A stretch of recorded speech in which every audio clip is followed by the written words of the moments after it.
প্রিয় দর্শক, এমন একটি দুরূদ শরীফের কথা বলবো, জীবনে একটিবার হলেও এই দুরূদ শরীফের আমলটি করবেন। নবীজি সাল্লাল্লাহু আলাইহি ওয়াসাল্লাম ওয়াদা করে বলেছেন, এই দুরূদ শরীফের আমলটি যদি আপনি করতে পারেন, পৃথিবীর মধ্যে সবচেয়ে সুখী মানুষ আপনি হবেন। কোনো কিছুর অভাব অনটন আপনাদের কাছে থাকবে না।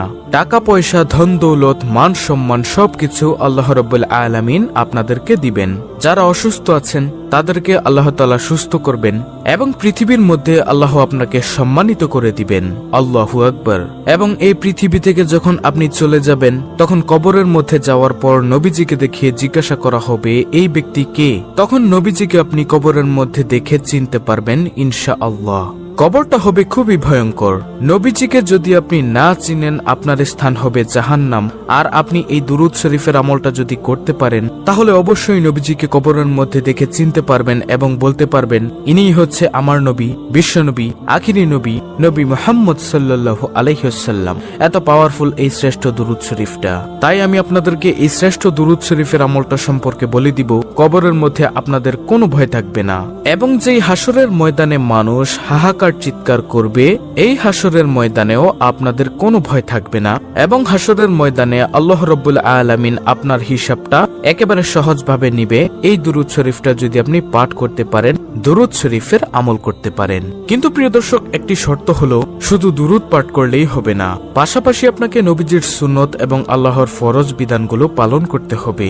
দেখা গেল যে আপনি নামাজ পড়লেন না, রোজা রাখলেন না, হালাল হারাম বিবেচনা করলেন না, শুধু দুরূদ পাঠ করলেন। হাসরের ময়দানে আল্লাহ রাব্বুল আলামিন আপনাকে ডাকবে। ডাকার পর আপনার চেহারার দিকে তাকাবে এবং আমলনামার দিকে তাকাবে।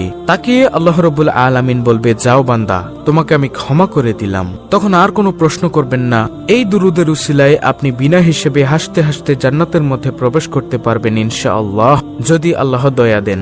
তাই আমি আপনাদেরকে অনুরোধ করে বলবো, অবশ্যই দুরূদ শরীফের আমল করবেন। যে কোনো দুরূদ শরীফ পড়লেই তো লাভ, কিন্তু এই দুরূদ শরীফটা পড়লেই স্পেশাল লাভ। এটাই দুনিয়ার মধ্যেও আল্লাহ আপনাদেরকে সুখে রাখবে, সম্মানিত করে দিবে। যে সম্মানের জন্য সবাই পাগল, যে সুখের জন্য সবাই পাগল, কিন্তু জানে না যে নবীজির দুরূদের মধ্যে যে সুখ আছে। আল্লাহু আকবার। নবীজি ওয়াদা করে বলেছেন, এই দুরূদ শরীফটা আপনি একবার পড়বেন আর সঙ্গে সঙ্গে নবীজির রওজা পাকে ফেরেশতা আপনার নাম, আপনার বাবার নাম, আপনার ঠিকানা সহকারে নবীজির রওজা মোবারকে পৌঁছে দিবে। এবং সঙ্গে সঙ্গে আপনার মর্যাদা আল্লাহ তাআলা 10 গুণ বৃদ্ধি করে দিবেন। এবং সঙ্গে সঙ্গে 10টি রহমত আপনার উপরে নাজিল হবে এবং 10টি গুনাহ আপনার ক্ষমা হয়ে যাবে এবং 10টি নেকি আল্লাহ তাআলা আপনাদের আমলনামার মধ্যে দিয়ে দিবেন। তাই আমি আপনাদেরকে বলবো, নবীজির দুরূদ আপনারা বেশি বেশি পড়বেন। আমি স্ক্রিনের মধ্যে বাংলাতে এই ছোট্ট দুরূদ শরীফটা লিখে দিব। ইনশাআল্লাহ আপনারা এই দুরূদ শরীফটা প্রতিদিন সকালে 100 বার পড়বেন। যদি দিনে পড়তে না পারেন তাহলে রাতে হলেও পড়বেন। আর পড়তে মনে না থাকলে কোনো সমস্যা নেই, যখনই মনে হবে তখনই আপনি এই দুরূদ শরীফের আমলটি করবেন। ছোট্ট একটি ঘটনা আমি আপনাদেরকে বলবো, দুরূদ শরীফের যে কি পাওয়ার। তারপরে আমি আপনাদেরকে স্ক্রিনের মধ্যে বাংলাতে দুরূদ শরীফটা লিখে দিব। ছোট্ট এই দুরূদটি আপনাদেরকে শিখিয়ে দিব ইনশাআল্লাহ। তো ঘটনাটি হলো, একজন বালক যুবক হজের মধ্যে গিয়ে তিনি সব জায়গার মধ্যে শুধু দুরূদ শরীফ পড়ছেন। বড় একজন আলেম হযরত নোমান শিবলি রাহমাতুল্লাহি আলাইহি তিনি বলল, হে বালক, তুমি সব জায়গার মধ্যে দুরূদ শরীফ পড়ছো, হজের মধ্যে অন্যান্য দোয়াগুলি আছে, তুমি কি সেই দোয়াগুলো পারো না? সে বালক বলল, হুজুর আমি সব দোয়া পারি, তারপরও আমি দুরূদ শরীফ পড়ি। হুজুর বলল, কেন পড়ো বালক, আমাকে বলো। তখন সে বালকটি বলল, হুজুর আপনি তো জামানার সবচেয়ে বড় আলেম এবং ভালো লোক, এজন্য আপনার কাছে বলছি, আমি দুরূদ শরীফের যে পাওয়ার, যে শক্তি দেখেছি, অন্য কোনো কিছুর মধ্যে আমি এত শক্তি, এত পাওয়ার দেখিনি। তখন সেই বালকটিকে হুজুর বলল, আচ্ছা বলো তো দেখি, দুরূদ শরীফের মধ্যে তুমি কেমন শক্তি, কেমন পাওয়ার দেখেছ? তিনি বলল, অর্থাৎ সেই বালকটি বলল, আমার বাবার সঙ্গে আমি হজের মৌসুমের সময় কাফেলার সঙ্গে আমরা হজ করতে আসতেছিলাম। আসার সময় পথিমধ্যে আমার বাবা হঠাৎ করে অসুস্থ হয়ে গেল। অসুস্থ হয়ে যাওয়ার পর আমাদের যাত্রা বিরতি করলো। সেখানে আমরা অবস্থান করলাম আমার আব্বু অসুস্থ দেখে। তো আমার আব্বু অসুস্থ দিনের দিন এবং সময় সময় বাড়তেই আছে। এজন্য আমাদের কাফেলার মধ্যে আমাদের সঙ্গে যারা ছিল এক দলের মধ্যে তারা বলল, হে বালক, তুমি তোমার আব্বুর খেদমত করো, সুস্থ হলে তুমি রাস্তা দিয়ে চলে চলে এসো, আমরা চলে যাই মক্কাতে হজ করার জন্য, তোমরা আস্তে আস্তে আসো। তখন সে বালক বলল, আমাদের কাফেলার লোকগণ সবগুলো চলে গেল এবং আমি আমার আব্বুর খেদমত করছিলাম। হঠাৎ করে আমার আব্বুর অসুস্থ আরো বেড়ে যায় এবং হঠাৎ করে দুনিয়া থেকে বিদায় নিয়ে চলে যায়, মারা যায়। তারপর আমি দেখলাম হুজুর, আমার বাবার চেহারাটা কালো কুচকুচে হয়ে গিয়েছে, বিগড়ে গিয়েছে, খারাপ হয়ে গিয়েছে।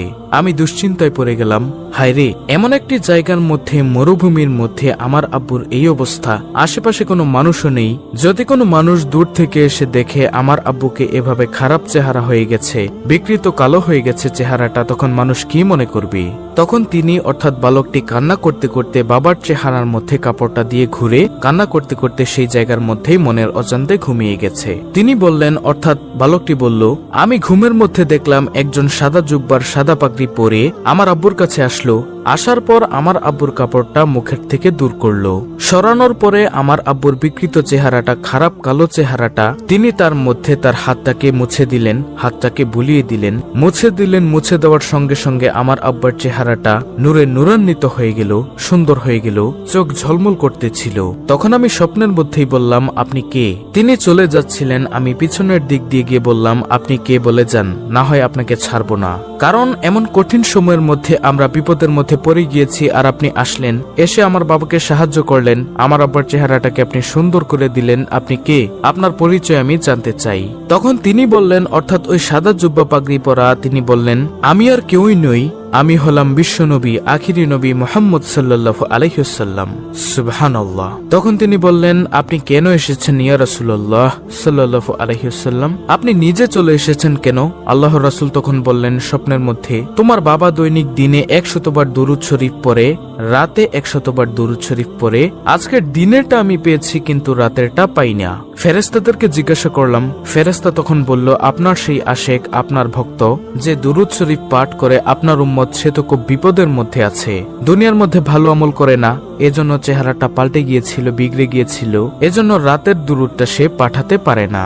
এজন্য আপনার আব্বু বিপদের মধ্যে পড়ে গিয়েছে, আমলে তেমন ভালো ছিল না, তারপরও দুরূদ শরীফটা পড়তে কখনো ভুলেনি। তার জন্য আমি রওজা থেকে চলে এসেছি আমার প্রিয়কে, আমার আশেককে উপকার করার জন্য, সাহায্য সহযোগিতা করার জন্য।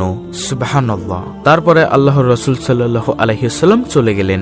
এরপর সেই যুবক বলল যে, হুজুর, আমি এরপর থেকে বুঝতে পারলাম দুরূদের মধ্যে যে কি ফজিলত, কি বরকত। এরপর থেকে আমি দুরূদ শরীফ পাঠ করি। প্রিয় দর্শক, এখন কথা হলো যে কোন দুরূদ শরীফ পাঠ করলে আপনার মর্যাদা বেড়ে যাবে, সওয়াব পাবেন। আজকে যে দুরূদ শরীফটা আমি আপনাদেরকে শিখিয়ে দিব, এটা 100 বার হলেও কমপক্ষে জীবনে পড়বেন। যদি পারেন প্রতিদিন পড়বেন, যদি না পারেন আপনার যখনই মনে চাইবে তখনই এই দুরূদ শরীফটা পড়বেন।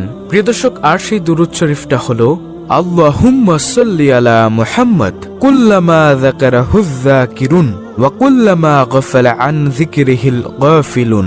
প্রিয় দর্শক, আমি আবার বলছি, দুরূদটি ভালো করে শুনুন, স্ক্রিনশট নিয়ে নিন।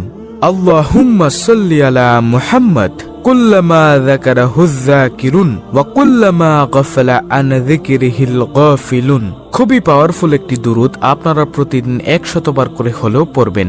যে কোনো সময় মনে চাইলে এই দুরূদটি পাঠ করবেন। টাকা পয়সা, ধন সম্পদ আপনার চতুর্দিক থেকে আল্লাহ রাব্বুল আলামিন আপনাকে দিয়ে দিবেন ইনশাআল্লাহ। অত্যন্ত গুরুত্বপূর্ণ একটি ভিডিওটি ভালো লাগলে অবশ্যই চ্যানেলটিকে সাবস্ক্রাইব করে পাশে থাকা বেল বাটন অল বাজিয়ে দিবেন। ভিডিওটিতে একটি লাইক দিবেন এবং কমেন্টে আমিন লিখবেন এবং অন্য মুসলিম ভাই বোনদের কাছে ভিডিওটি শেয়ার করে দিবেন, যেন তারাও আজকের ভিডিওটি দেখে এই দুরূদের আমলটি শিখে করতে পারে। আল্লাহ রাব্বুল আলামিন আমাদের সকলকে এই দুরূদের আমল নিয়মিত করার তৌফিক দান করুন। আমিন।